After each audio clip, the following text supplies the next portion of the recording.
rápido hoje. Eu tô tendo que cortar todo início de episódio. Pode ir. Então, oi, gente. Bom dia, boa tarde, boa noite. A gente tá aqui com mais um episódio do Elas na Escrita e hoje eu tô aqui com duas das minhas escritoras contemporâneas preferidas, não vou mentir. Tô me achando muito chique. Eu tô olhando aqui pra Aline Bay e pra Andrea Del Fuego e eu fiquei pensando muito em como chamar esse episódio. Eu acho que a gente vai falar um pouco hoje da escrita como forma de estar no mundo. Eu acho que as duas dispensam apresentações, mas para quem quer conhecer um pouquinho mais, antes da gente começar cada episódio, a gente apresenta um pouquinho. Então, eu vou contar para vocês um pouquinho quem é a Aline Bay e quem é a Andrea Del Fuego. A Aline Bay, ela é escritora, formada em letras pela PUC São Paulo e em artes cênicas pelo Teatro Escola Célia Helena. É autora de três romances. Três romances. O Peso do Pássaro Morto, Pequena Coreografia do Adeus e o mais recente, Uma Delicada Coleção de Ausências, que vai ser lançado agora em 2025. Dependendo de quando vocês estiverem ouvindo o episódio, ele já foi lançado, inclusive. Todos estão publicados pela Companhia das Letras agora em uma espécie de trilogia involuntária.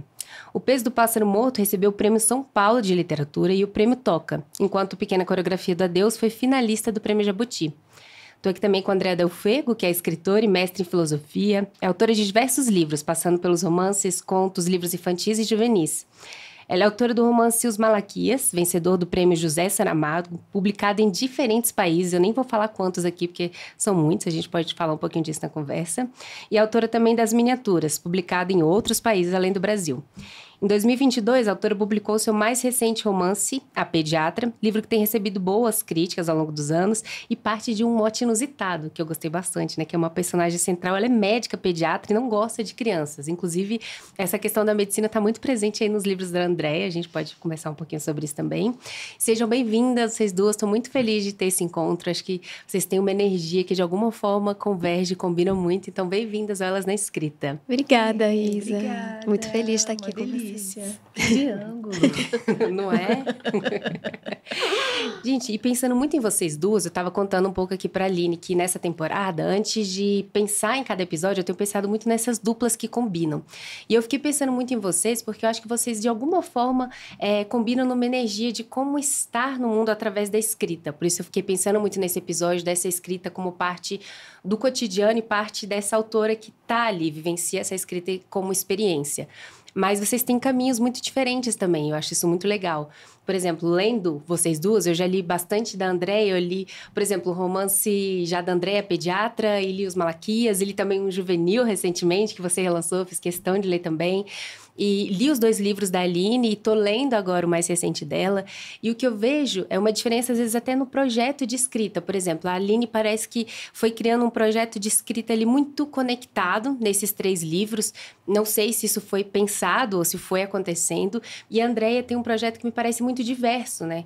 Passando pelo infantil, pelo juvenil, pelo romance, pelos contos. Eu queria perguntar para vocês duas, enquanto escritoras, como vocês pensam nesse projeto de escrita? Se isso foi conscientemente pensado, como conectar esses livros ou como experimentar coisas novas, ou se isso foi se colocando para vocês a cada escrita, a cada romance, a cada novo projeto?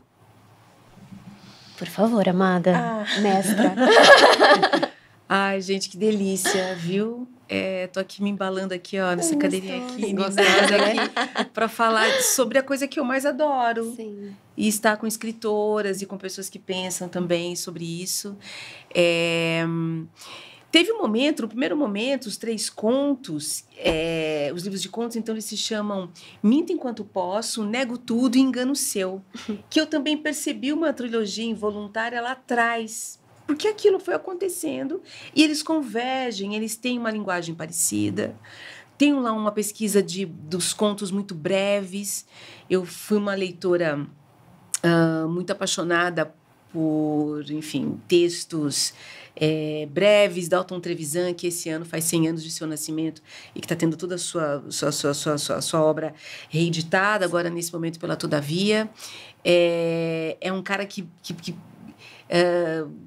mostrou ali o corte, a faca, esse texto em pequena extensão, como algo como um retalho, como uma fotografia de um impasse, E atualmente estou chamando isso de ficção súbita. Estou dizendo isso porque um desses desses textos, um desses livros, o Nego Tudo, foi uma edição confidencial de 107 exemplares da editora Fina Flor, da Cris Lisboa, que era editora, eu escritora e era editora à época. E era um livro artesanal, assim, enfim, 107 exemplares, eu sabia exatamente, sei onde está cada exemplar. Olha só. E foi esse que, pensando em reedição dos meus contos, que são muitos outros, maiores, publicados em antologias, e uma novelinha que ganhou um prêmio em 2008 do Ministério da Educação, chamado Literatura para Todos. Isso, quando eu olhei para tudo, assim, uma produção de mais de 20 anos, né? A editora olhou para o Nego Tudo e falou, não, é isso aqui. Ela achou que aquilo tinha uma... E eu fiquei pensando muito nisso, porque eu não olhava para aquilo como se aquilo... Eu não me enxergava mais naquele texto, escrito com 30 anos, eu tenho 50. Só que a minha editora tem 30. E daí ela, não, isso aqui me diz. Eu falei, uau, né? Então, eu passei agora os últimos meses atualizando, não sei como dizer, acho que não é essa palavra, estou entendendo ainda um pouco o que é isso, mas revisitando, colocando inéditos que têm uma embocadura parecida, inéditos que vão para um outro lugar. E, enfim, estava mexendo com esse arquivo agora há pouco, então por isso que eu estou... Nossa, deve ser muito maluco mexer com uma escrita de tanto tempo atrás. É quase encontrar uma outra versão sua, uma né? escrita com libido torando, sabe? Era uma outra... Eu tenho uma libido outra agora, não aquela. Também mas tinha uma outra ali. Sim. Tinha uma urgência. Então, tudo é muito violento, mesmo falando de amor, sabe? É uma coisa da... E 30 anos é um lugar mesmo... nunca vou esquecer de uma amiga, a escritora Ivana Arruda Leite, que diz assim, bom, 30 anos é o seguinte... Desse ponto, dá para você começar tudo de novo e ser muito boa naquilo que você vai começar. É diferente de recomeçar aos 40 ou 50. 30 anos é ali, ou vai. Uhum. Para qual lado que você vai? Uhum. Né? E era escrito nesse lugar, assim, muito trêmulo, sabe? Sim. E foi muito legal revisitar. Você fez uma pergunta, eu fui para outro lugar. Não, mas eu adorei esse lugar, justamente quando a gente vai conversando, porque eu acho que é o que está mais presente com você agora, né? Isso. E isso é muito legal, porque, por exemplo, não sei como é para vocês, acho que da Aline os livros são mais recentes, mas eu tenho um livro que eu escrevi há uns anos atrás, que eu leio e falo, quem é essa pessoa? Pelo amor de Deus.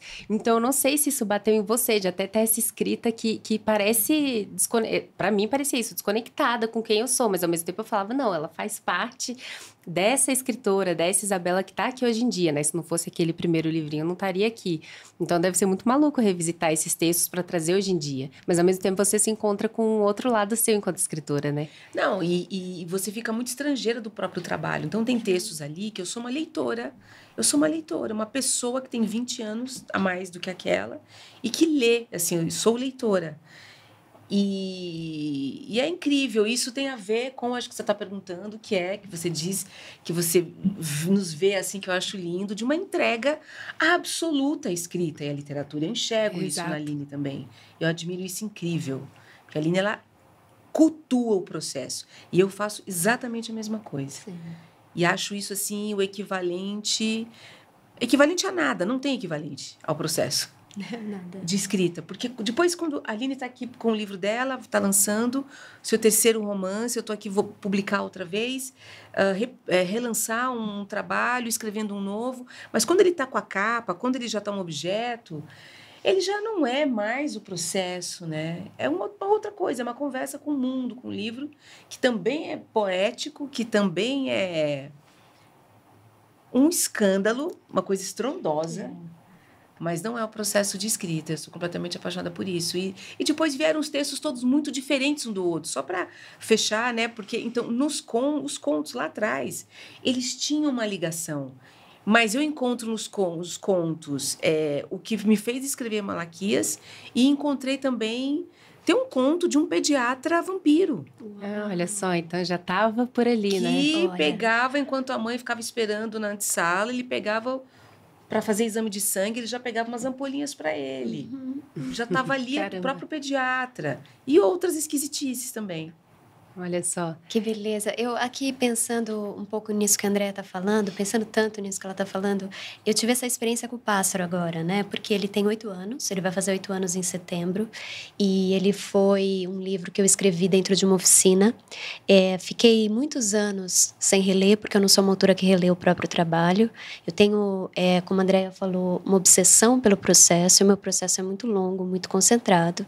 E depois que eu termino também, eu tenho uma vontade de sair e de certa forma isolar, sabe, o que eu sou e o que o livro se tornou, que é sempre muito aquém do que eu desejava que ele se tornasse. Por outro lado, é um objeto vivo,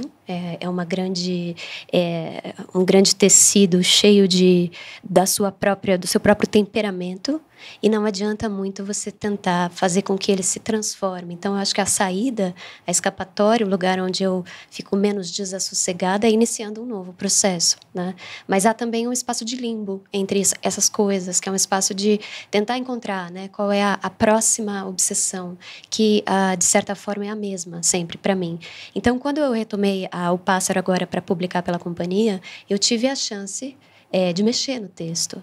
E eu recusei essa chance, porque também eu acho que tentar deixar o trabalho melhor é uma violência imensa com o tempo que ele tem, com as escolhas que ele fez, porque a potência, as irregularidades, os desvios fazem parte também da força daquele trabalho naquele tempo. Então, eu respeito, eu entendi que o livro é um objeto à parte de mim. Eu acho muito bonito quem retrabalha o texto. A Lígia Fagundes Telles fazia muito isso, né? Escrevia e reescrevia infinitamente. O texto é nosso, a gente faz o que a gente quiser com ele. Mas eu fico com essa impressão mesmo de que eu não saberia mais. Não tanto pelo assunto, porque como a gente está conversando aqui, os meus 3 primeiros livros, eu não sei o que será daqui a 10 anos, mas eu tenho a impressão que eu sou uma autora muito cíclica, e eu sou alguém que vem do teatro. Então, isso me tira o medo da repetição, porque eu sei que a repetição não existe. Então, cada vez que parece que a gente está voltando para o mesmo ponto, a gente não está no mesmo ponto, e por esse ciclo, a gente vai encontrando uma certa diferença, né?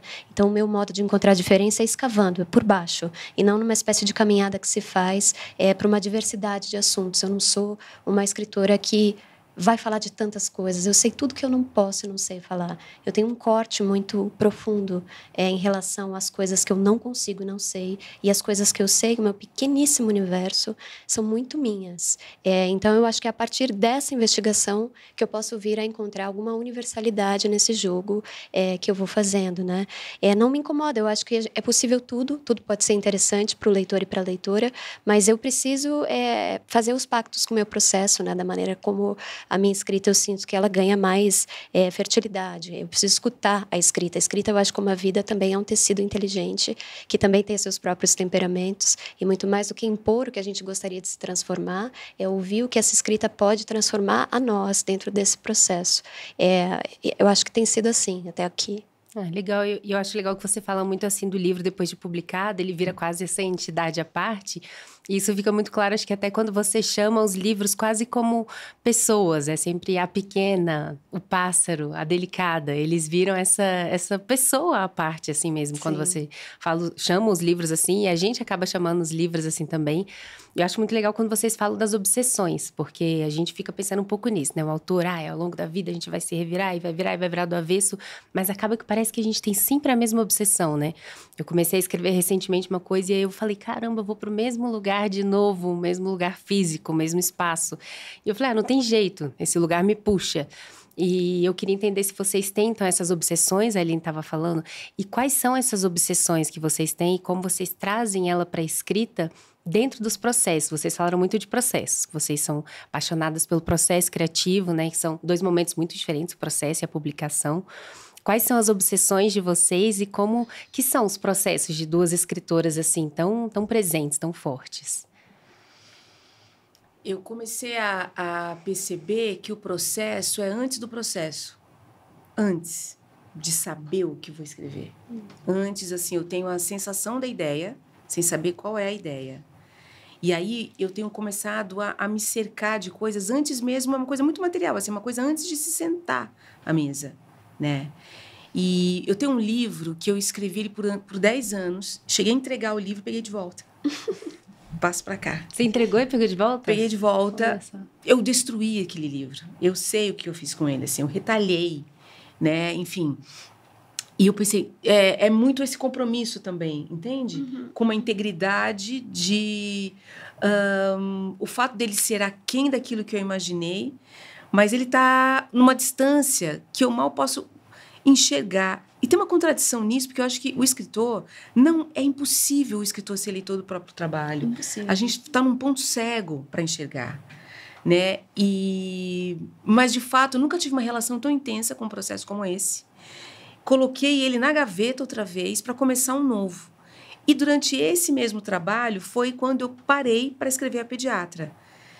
E foi um trabalho, é um trabalho que me angustiava tanto. Gente, assim, angústia, veja bem, angústia de criação. Não é, ninguém morreu, ninguém, não é, mas era uma... o tema me encurralava demais. Acho que é essa obsessão um pouco que a gente estava falando, né? Sim. E eu estava tão encurralada que quando eu falei, não, para, abri um outro Word, e eu já fiz isso várias outras vezes. Os Malaquias foi escrito durante o cansaço de um outro livro, que foi Infanto Juvenil, Sociedade de Caveira de Cristal, que foi relançado agora pelo selo Escalate da Companhia das Letras. E aí, A Pediatra, eu comecei a fazer pesquisa do primeiro parágrafo, porque eu acho que o primeiro parágrafo, ele é o software que se instala, porque daí você vai pela ordem interna das coisas, um texto que começa com mais e aí você vai tentar responder as questões que você mesma colocou, que você instala ali. Fiquei alguns meses nos primeiros parágrafos e escrevi em um mês. Uma coisa represada, um jorro, uma coisa saindo daquela métrica. O tema me deu uma métrica. Sabe? Que eu testei por diversas formas. Esse livro que está numa gaveta, eu fiz ele em primeira pessoa, em terceira pessoa. Depois eu pensei, eu vou tirar o realismo mágico daqui. Falei, mas o que é o realismo mágico no meu trabalho? Fui lá, olhei, as metáforas. Aí, lança-chamas nas metáforas. Pensei, também prosa poética. Tchau, prosa poética. Fui fazendo exercícios, né? E fiquei 10 anos sem publicar. E isso, assim, eu sinto... De verdade, assim, fico feliz de ter dado dignidade ao processo, entende? Uma dignidade, assim, para... E quando passo para um outro... E durante esse processo, por exemplo, vou só te contar de uma coisa, dessa coisa de preparar o ambiente fora ainda do texto. Eu estava com muita dúvida de um personagem sobre quem ele era. Eu dava voz a ele assim, mas quem é você? Tem alguma coisa muito... tem muitas arestas aqui. E eu não tive dificuldade de fazer os outros livros, mas esse, assim, me exigiu muito. Fui a um pai de santo que eu já frequentava, minha mãe me levava. Eu frequento religiões como leio livros, entende? Não sou alguém que está numa igreja, nada disso, assim, mas ok, no pai de santo. E aí perguntei pro pai Joaquim, que era a entidade. Eu expliquei que eu estava escrevendo um livro, que tinha uma personagem e tal, eu queria saber quem era. A entidade entendeu que aquilo não era um falecido, um parente que morreu, não era... E falou como um personagem, fez um ponto riscado do personagem. Cota, estou fazendo filosofia, mestrado, vou fazer aula de linguística e sou apresentado ao quadrado semiótico, que eu falei, isso aqui é um ponto riscado, que é a coisa enfim, da concepção e da produção de sentido, né? Da geração de sentido, né? Ou a gente pode falar de muitas formas, mas eu vou colocar uma palavra aqui que podia estar no ponto riscado e no quadrado semiótico, a pulsação, a respiração, a lufada, sabe, do texto. E aí isso eu acho sensacional. Então, por exemplo, agora eu estou me rodilhando para o próximo processo, estou procurando coisas. Achei já, então, porque eu estava escrevendo o roteiro, não podia escrever, caminho 40 minutos por dia, e comecei a gravar áudios sobre o que é o livro, ótimo, misturado com vozes, eu fazendo a voz de uma personagem, depois fazendo a voz de outra, depois uma outra gravação corrigindo a voz anterior, e depois a outra dizendo, não, acho que no capítulo 2, eu acho que não é esse cara aqui. E aí eu transcrevi tudo, tem lá 50 páginas, eu bati o olho, eu falei, E se for isso aqui tudo junto? Eu falei, não vai dar para ser isso tudo junto. Vou entender o que é isso, mas misturado a uma pesquisa de campo que eu, de fato, nunca havia feito, porque a pediatra não fiz pesquisa de campo, eu não fui à maternidade, né? Que é ir a uma emissora de televisão e acompanhar as gravações. Para ver como cada processo é um processo, né, também. Como as pessoas, quietinha num lugar, ouvindo como as pessoas respiram num suíte, sabe? Então, assim, completamente apaixonada. Eu acho uma imersão absurda. E recolhendo leituras que possam...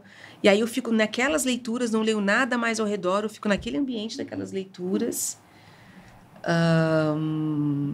Então tem esses rituais, né? Criando uma espécie de película, né? Em cima do interesse, algo que vai entrando aquecendo.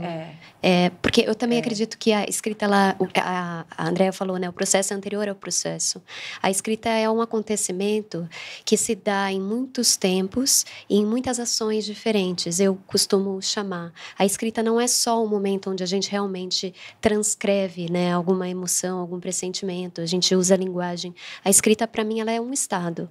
E esse estado todo, ele precisa ser respeitado nas suas fases e ciclos. Eu acho que para eu me aproximar de alguma coisa, eu preciso lentamente ir me educando para aquilo, encontrando as memórias que são compatíveis com aquele processo, os livros que vão me ajudar a encontrar a linguagem desse trabalho, os filmes que, de certa forma, vão trazer imagens para os meus sonhos, as músicas que vão mostrar a respiração do que eu quero fazer, e tudo isso vai se misturando de uma forma muito orgânica dentro de mim, até que, de repente, isso assenta, e quando eu começo a escrever, eu estou muito aquecida de todas essas coisas que eu engoli. E aí eu vou fazendo as minhas versões, que duram muitos anos. Mas é profundamente prazeroso descobrir o que tem me assombrado. Porque é sem nome, pelo menos para mim. E depois que você termina o processo, não é que você resolveu. Muito pelo contrário. Me parece que a coisa ficou ainda mais profunda, mais grave.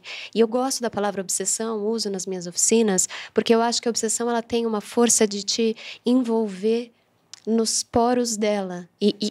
Eu sinto que a escrita, quando ela realmente acontece, é quando a gente sai da frente da escrita. Quando a gente para de querer certas coisas, né? Que nem quando a gente estava conversando aqui no início, sem gravar, que você falou, bom, agora é uma terceira pessoa, é mais fácil. Foi o que foi possível, foi uma escolha do texto. Então, se fosse uma escolha de fora, para mim, não seria orgânica, seria alguma coisa que eu impus no jogo. Mas quando a obsessão vem, ela impõe as suas regras a você. E aí você precisa enfim, tentar dar conta dessas novas demandas que vão surgir. Quando eu comecei a pensar em publicar, que foi na oficina do Marcelino, antes eu escrevia muito, publicava na internet, mas eu imaginava que publicaria mais madura, porque eu achava que isso ia me salvar de alguma coisa. Eu tinha essa impressão de que o processo era linear e que a gente ia evoluindo e evoluindo até chegar no momento onde a escrita seria como eu imagino que eu gostaria que ela fosse, a minha escrita. Mas ali na oficina do Marcelino eu desmontei isso muito rapidamente e eu comecei a olhar para os textos curtos que eu estava escrevendo até aquele momento. Eram quase 10 anos de produção de textos mais curtos. E lendo e relendo esses trabalhos com essa distância maravilhosa que a gente precisa ter do nosso próprio texto, a única chance que a gente tem de ser minimamente um leitor de nós é com essa distância, porque ler quando a gente está trabalhando a coisa muito próxima, a gente não vê nada. O que a gente vê é o desejo do que a gente quer que aconteça, né? Mas vê pouco o texto em si. A gente está muito conectado com aquilo. Então, olhar com essa distância foi importante. Eu fui encontrando meus símbolos, que não são exatamente o nome da minha obsessão. Minha obsessão não tem nome. Ela é um bicho noturno, úmido, que fica num porão, que é esse lugar que eu chamo. Não tem nome, mas eu tenho alguns símbolos que me ajudam nesse caminho, nessa travessia. E o pássaro, por exemplo, é um deles. O pássaro canário. Não grandes aves, mas pequenas aves. O cão também, o cachorro, né? Como um objeto, um símbolo, não um cachorro não, no mundo, né, animal, mas como um símbolo dentro da narrativa do que é doméstico e selvagem simultaneamente. Esse limiar, né, que o animal tem. A perda, que é um verbo que é muito recorrente no meu trabalho, e não só no assunto das minhas personagens que enfrentam essas faltas, mas também na minha própria forma, que é uma forma fragmentada fragmentada.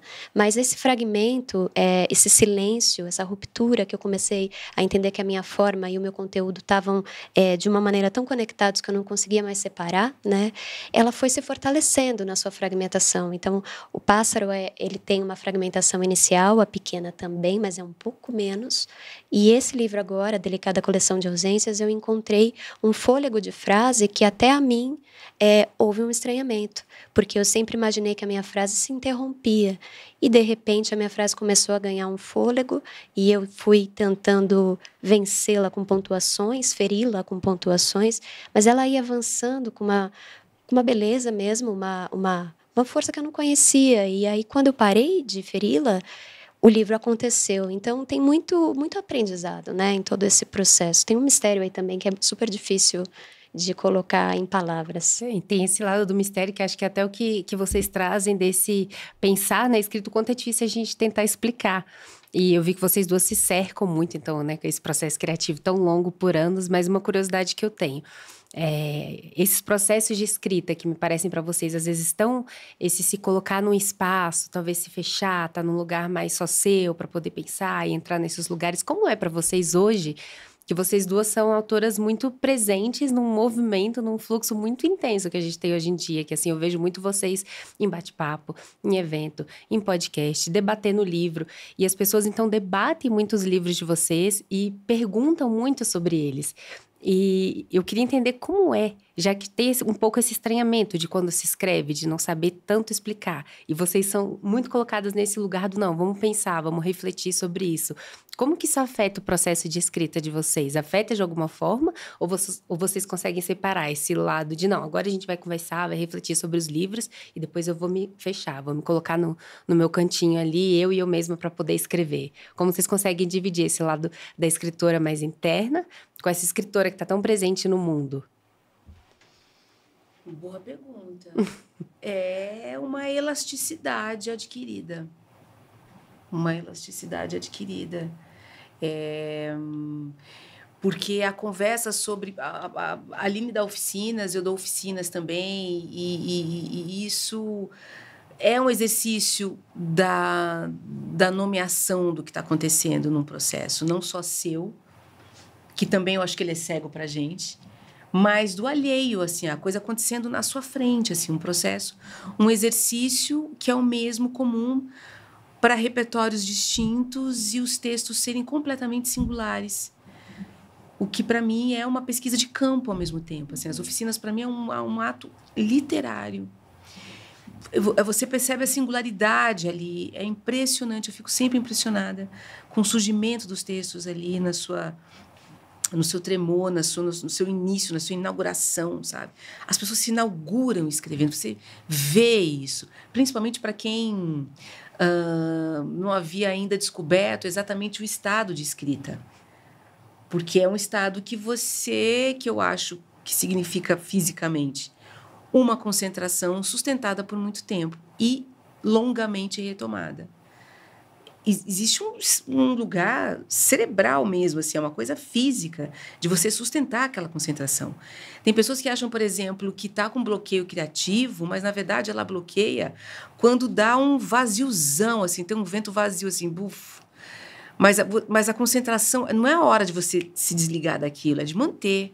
Isso. Porque é ali que a coisa vai vir. As comportas abriram, entende? O vento é porque ela está aberta, sabe? Um vento vazio, para lembrar. O da Marcela. Nossa, mas muito legal essa imagem mesmo, de não ter medo desse vazio, né? Não. E vazio parece uma coisa parada. Um vazio, porque ao mesmo tempo é um vazio e é uma multidão tão embolada, sabe? Que eu acho que isso torna o ato de escrita uma droga pesadíssima, um vício, porque é aquele barato outra vez. E você se acostuma com isso, assim, não é que se acostuma, ele fica um pouco mais acessível, né? Então, acho que não há nenhuma definição sobre literatura que dirá sobre como se faz um livro, como se escreve, se faz literatura. Cada um vai descobrir o seu próprio... Cada decisão atrai uma técnica. A decisão, ela atrai a técnica. Então, você nem está se dando conta. Você decidiu X, aquilo começa por um diálogo. Decidiu Y, aquilo começa em primeira pessoa. A técnica vem. Então, assim, o recurso da língua, ela está imbricada ali, né? São as duas coisas ao mesmo tempo, né? A vontade de algo, não sabemos o qual que é, ainda escrita, e você não é um assobio, né? Não é uma dança, né? Você vai trabalhar com a língua. E aí, aquilo que quer ser dito vai pressionar a língua para chegar na linguagem. Qual? Você também não tem esse controle. Você falou do cachorro doméstico. Sim. E selvagem. Exatamente. Que eu me imagino. E, por exemplo, quando eu sei que eu estou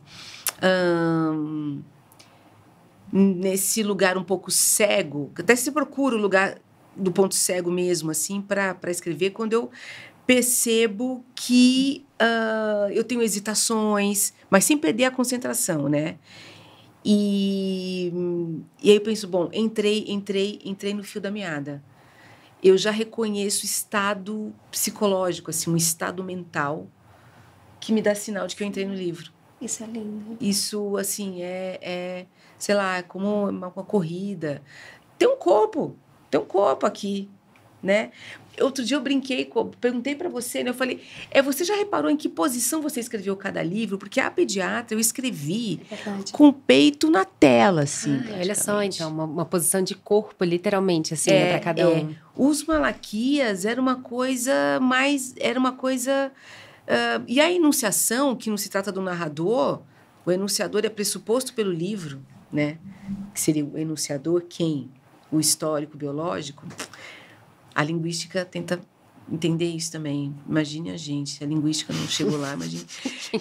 Quem somos nós? Quem somos nós? E quem sou eu para falar se a linguística achou ou não? Oi, linguistas, tudo bem? Tá tudo bem? Está tudo bem. É só uma escritora que lê um pouquinho de linguística. Só. Mas eu me perdi. Eu fui para a coisa da linguística.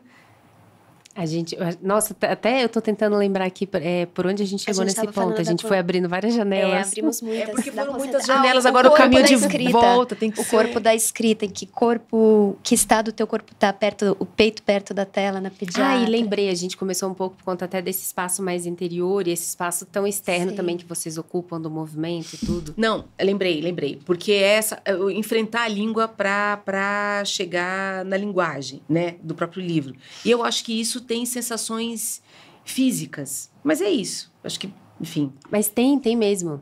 Você falando assim, eu comecei a pensar um pouco nisso, que eu acho que quando a gente descobre pela primeira vez... Você falou isso das oficinas, eu também passei pela oficina do Marcelino e talvez, por mais que eu tivesse escrevendo em outras fases da vida, já acho que foi a primeira vez que realmente me deu essa sensação de...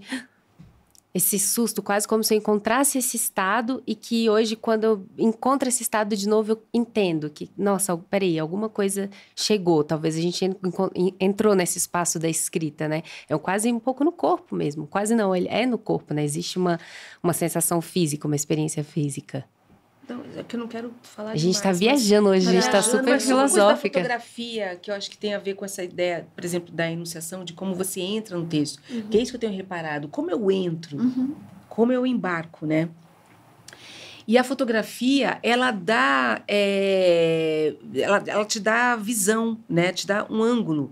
Então, por exemplo, você vai escrever sobre guerra. Eu adoro o site americano Magnum, que tem Magnum Fotos, que tem uma coleção dos clássicos da fotografia aos contemporâneos. Legal. Você procura por temas, vai escrever sobre guerra, você coloca... Aí vem dos clássicos, lá os franceses, lá de trás, ao venezuelano aqui, o ano passado, e você coleta todo o olhar dele. Eu pego, assim, umas 15, 20 fotos de cada artista, assim, escolho uma delas. Sim. Enquanto um retrata uma visão aérea da guerra, o outro é do ponto de vista da granada, o outro está debaixo do caminhão, tem um outro que não está exatamente no lugar, mas está na casa da mãe de um soldado que foi embora e olha a foto. Tudo isso te dá perspectiva, né? Dá perspectiva. A imagem partindo ali para dentro do livro, né? Que também uma perspectiva que também é decisão, que também é julgamento, que também é técnica. Legal. Isso me lembrou de uma coisa, uma história, abrindo uma outra janela, que eu lembrei do meu livro, quando eu publiquei pela Diadorim, eu falo ano passado, não, foi fim de 2023, o Baixo Paraíso, e eu lembro que eles me pediram uma pasta para referências para fazer a capa, né? E aí eu fui pesquisando muito fotos da fazenda do meu avô, porque eu ia muito para esse espaço da fazenda do meu avô, e aí eu misturei a fazenda do meu avô, que era em Minas Gerais, com algumas imagens de Goiás, da Chapada dos Veadeiros e tudo. E era só uma pasta de referências. E quando eles me trouxeram a capa com uma foto minha que eu tinha mandado, que era eu na fazenda do meu avô, eu não tinha falado, eu tinha só jogado lá dentro. E eu, não, meu Deus, não era pra colocar eu na capa, não queria eu na capa, vai parecer autobiográfico. E nem sei se a pessoa que escolheu sabia que era eu. Aí eu fiquei um pouco nessa luta, não queria. E depois eu aceitei, olhando essa imagem. As pessoas pegaram ali sem saber. Aquela foto, estava eu em cima de um cavalo, tinha um cavalo no livro. E logo atrás estava a janela. E era a janela de um quarto, que era o quarto de objetos de montaria da fazenda do meu avô, que foi de onde partiu o livro todo. O livro todo partiu de uma oficina que era dessa frase, quarto de objetos de montaria. Eu acho que eu até falei para André um dia que ele ia se chamar quarto de montaria. E a pessoa que foi fazer a capa entrou nisso, pegando a foto sem saber, que era uma foto com a janela do quarto de montaria ali atrás. Aí eu até aceitei. Falei, ai, não, tem que... alguma coisa existe aí. Tem uma escuta do livro, Sim, né? alguma coisa ali ela encontrou. Achei isso muito curioso, você falar das imagens, eu lembrei. Que bonito. Bom, assim, a minha relação com o deslocamento, ela é muito positiva, porque eu... antes não viajava muito pouco e sempre quis viajar muito.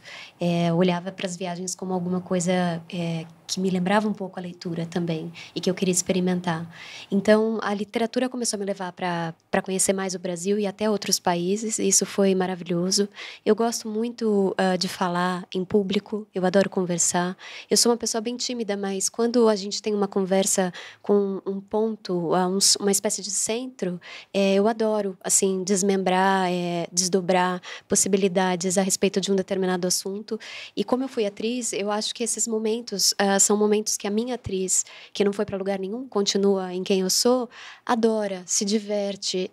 Eu faço ela feliz, me faço feliz mutuamente nesses espaços. Então, as experiências têm sido muito boas e eu também sou muito protetora das minhas horas de criação.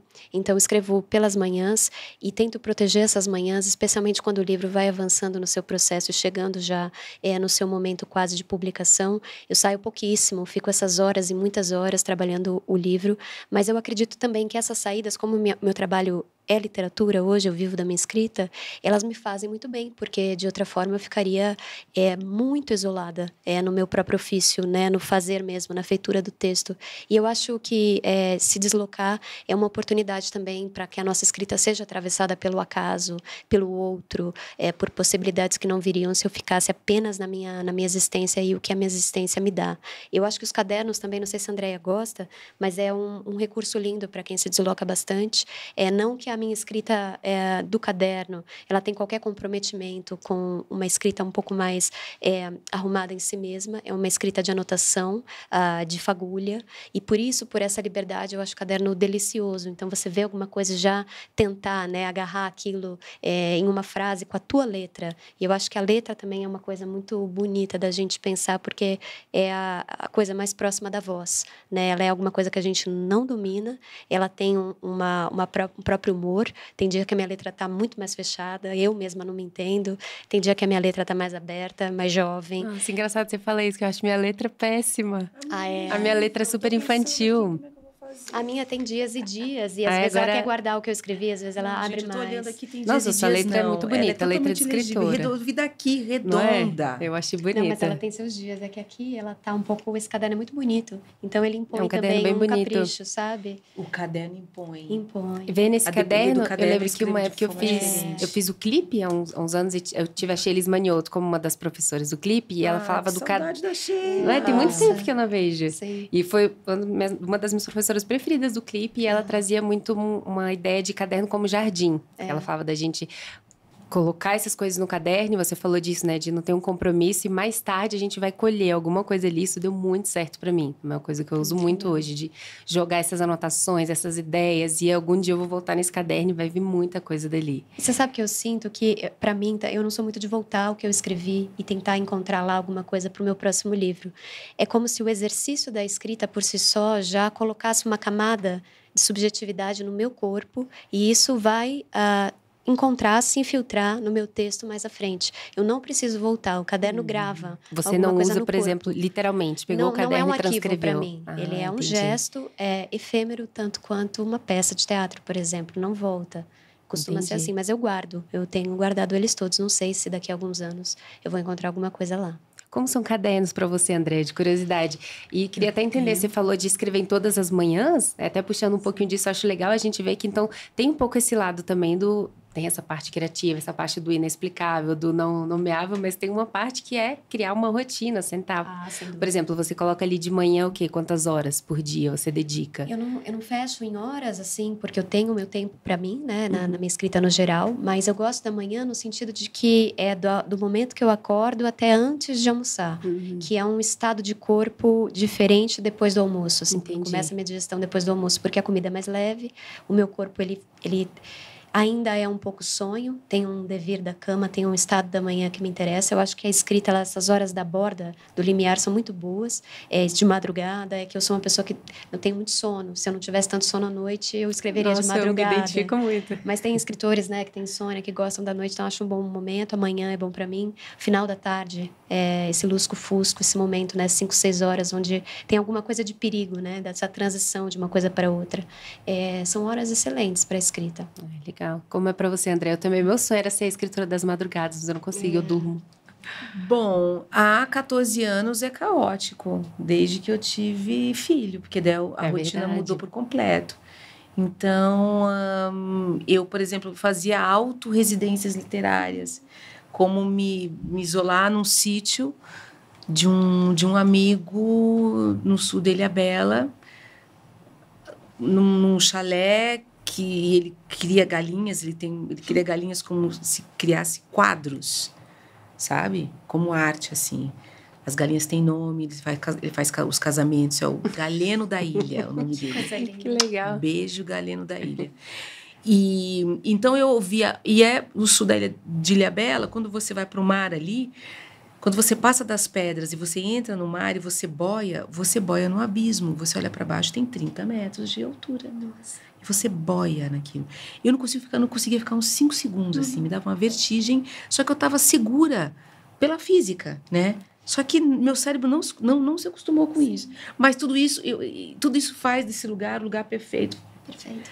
E barulho de mar revolto com o galo cantando. Que demais. Inacreditável. Então, eu ia pra lá, ficava um mês. Delícia. Um mês, escrevendo 10 horas. Meu marido fazendo kung fu nas pedras. Vivo, sabe? A pessoa estava vivendo. E eu não sabe? Eu estava no mar, eu estava no sol, eu estava nas águas, eu estava nos galos, eu estava... Só que ali, sentadinha... Foi quando eu resolvi Os Malaquias, o primeiro romance.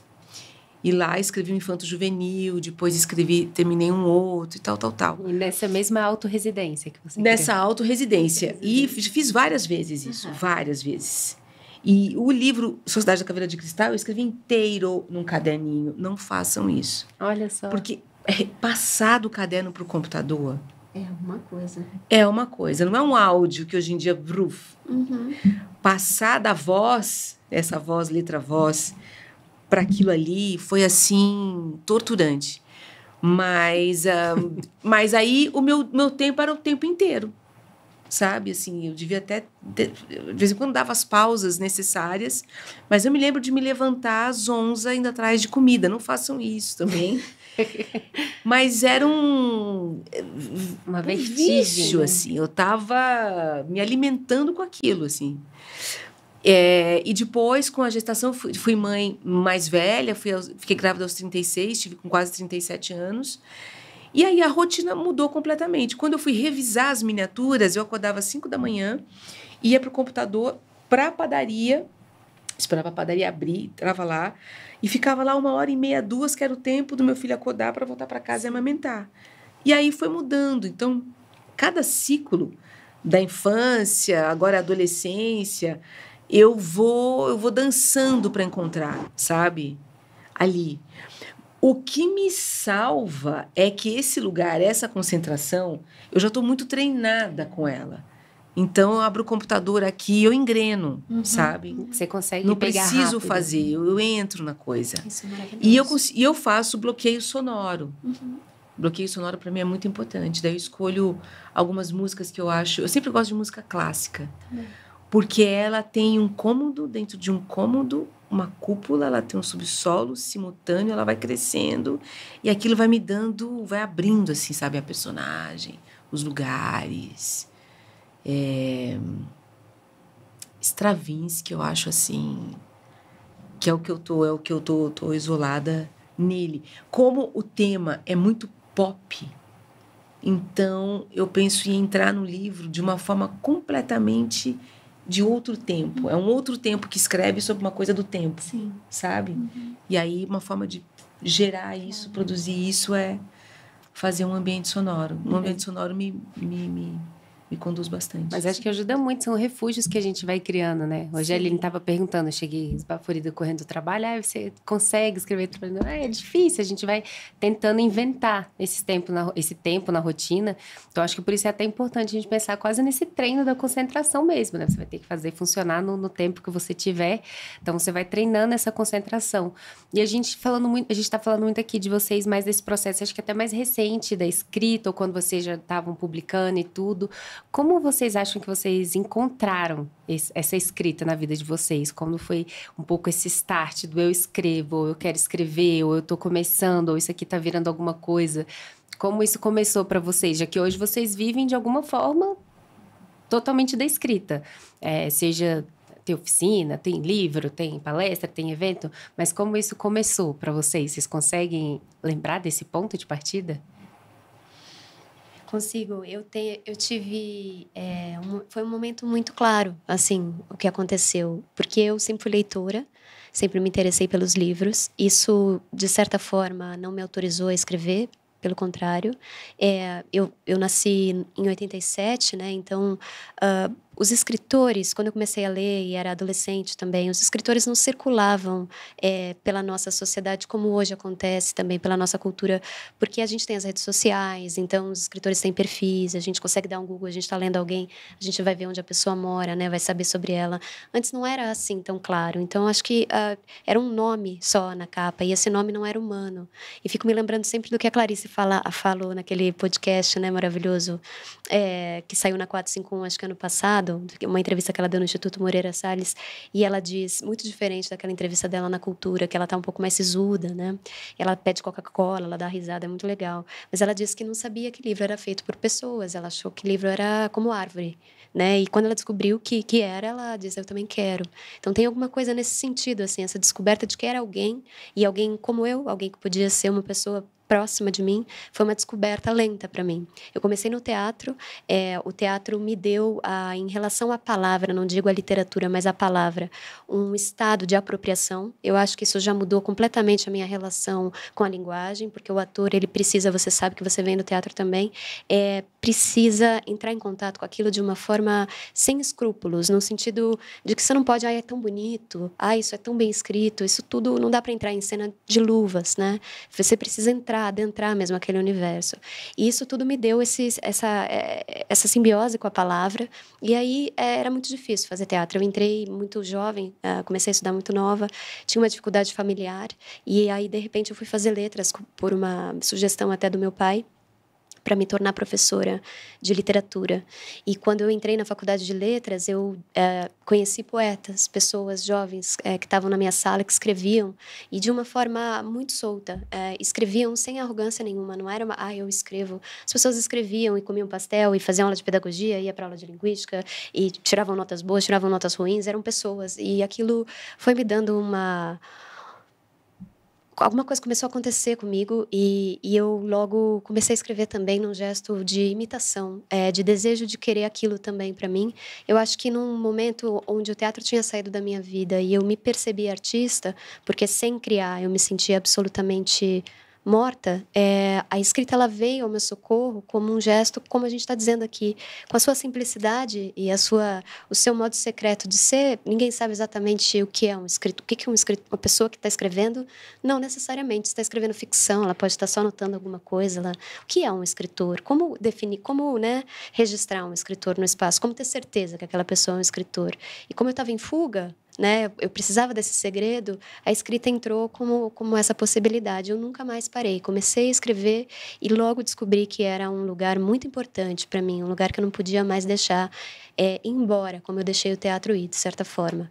Então, foi dessa maneira. Nossa, eu me identifico tanto com isso. E você falando, acho que até fico pensando se isso me coloca num lugar de proximidade ainda maior com o seu texto. Eu também sou do teatro, fiz teatro desde criança. Na verdade, foi meu primeiro lugar de proximidade. Fiz teatro a vida inteira. Cheguei a fazer artes cênicas na universidade e tive essa fase de um afastamento por algum motivo e me agarrei à literatura.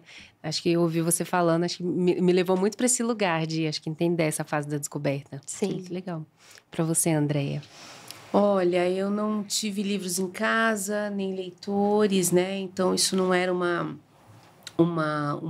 paisagem. E eu escrevi antes de ler.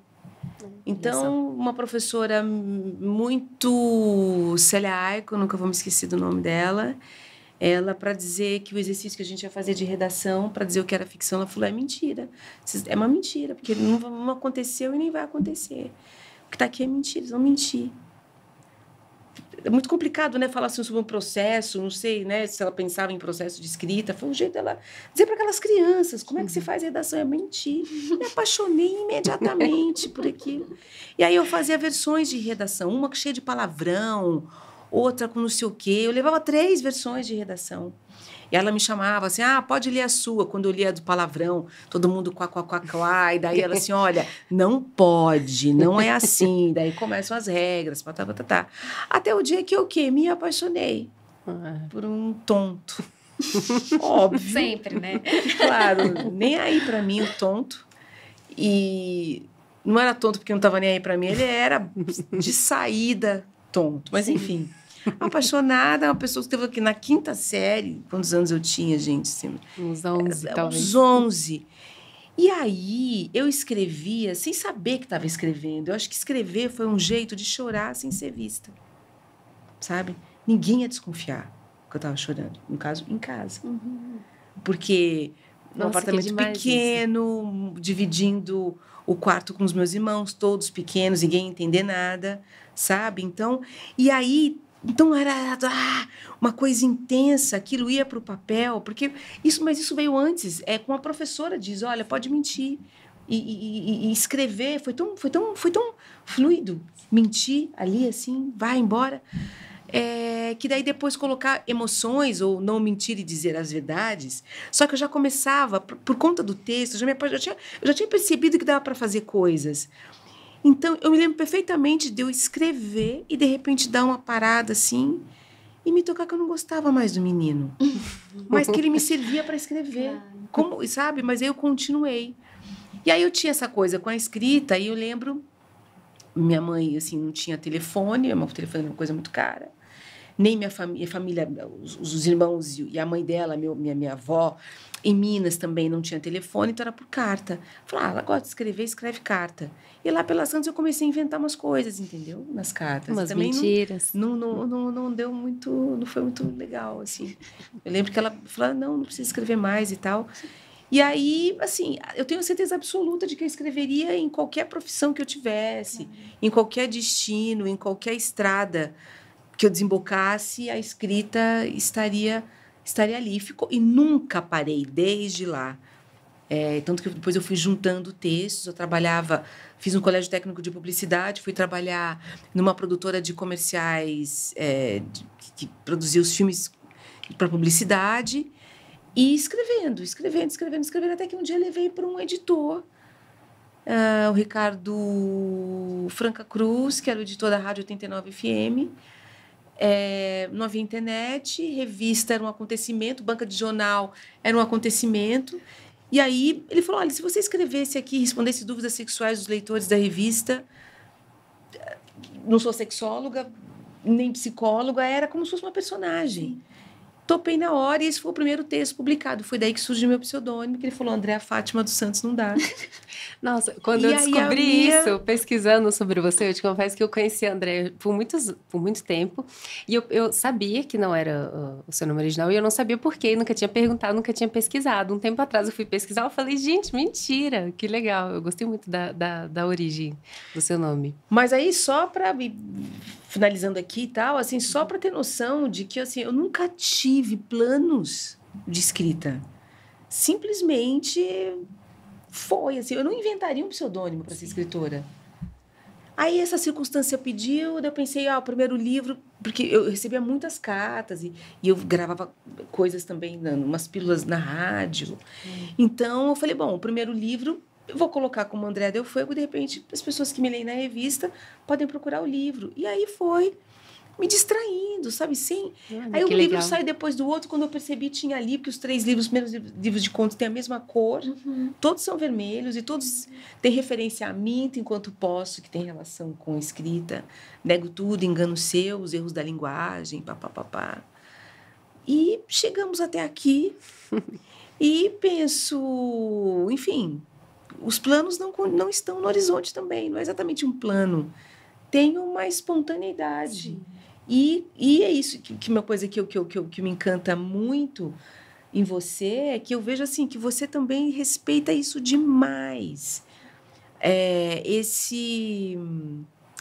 Independe do vento social, histórico, sabe? O processo está ali, a escrita está ali, essa proteção desse lugar, de um compromisso inalienável com a escrita. Isso é verdade, acho que isso é muito visível mesmo, na Aline e na Andréa também. Sim. Isso é muito visível em vocês, chama muita atenção. E a gente conversando tanto, vocês acham que vocês já encontraram uma voz de vocês na escrita? Existe essa voz ou ela está em constante desenvolvimento e descoberta? Misericórdia. Bom, meus livros poderiam ter um pseudônimo para cada livro, né? Então, assim, são vozes da minha cabeça, literalmente, o meme Vozes. São vozes da minha cabeça. São muitas. Eu trabalhei no Centro Espírita, né, por 5 anos, né? E eu adoro... Não? Que maravilha. E eu adoro comparar, que assim, recebe espírito. Não, é completamente diferente. Eu trabalhava, total, mão na mesinha, recebendo. Bom... E eu acho que o trabalho de escrita, você recebe espírito, mas o seu. Sim. É o seu que você recebe. É mesmo. E estou enrolando aqui para dizer que não tenho voz própria. Enrolação linda. Uma enrolação para dizer uma trama não linda. sei o que acontece.